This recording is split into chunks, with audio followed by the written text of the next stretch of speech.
আজ রবিবার 26 তারিখ। তো আমাদের পাশেই পাড়াতেই খুব সুন্দর একটা জগদ্ধাত্রী মায়ের প্যান্ডেল হয়েছে। তো সেই প্যান্ডেলটার আজকে উদ্বোধন। তো তার কিছু মুহূর্ত আপনাদের সঙ্গে শেয়ার করবো, আর প্যান্ডেলটাও আপনাদেরকে ঘুরিয়ে দেখাবো। তো সাথে থাকুন, আশা করি ভালো লাগবে। তো এখানে উদ্বোধনের জন্য এসেছিলেন মাননীয় মন্ত্রী সুজিত বোস দাদাভাই। তো সেই টাইমটা আমি ছিলাম না বলে ভিডিও ক্লিপটা নিতে পারিনি। তারপরের কিছু মুহূর্ত আমি ভিডিও বন্দি করেছি, সেইগুলোই আপনাদের মাঝে শেয়ার করব। তো উনি চলে যাওয়ার পরেই আমি এসে উপস্থিত হলাম। তো আমি একটু দেরি করে ফেললাম, যার জন্য ওনার ক্লিপগুলো নিতে পারিনি।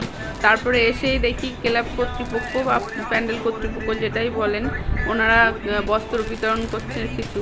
তারপর বস্ত্র বিতরণ শেষে এসে ওনারা কিছু বাজি ফাটালেন। বাজি ফাটিয়ে ওনাদের মতন করে ওনারা আনন্দ উৎসব করলেন।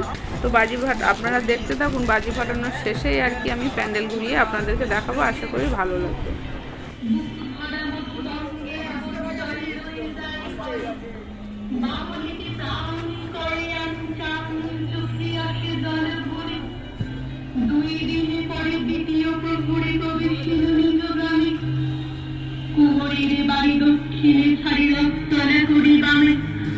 রাখিহাট খোলা মন্দিরে গোলা মন্দিরে করি পাশে ত্রিশাতুর শেষ পৌঁছল এসে আমার বাড়ির কাছে।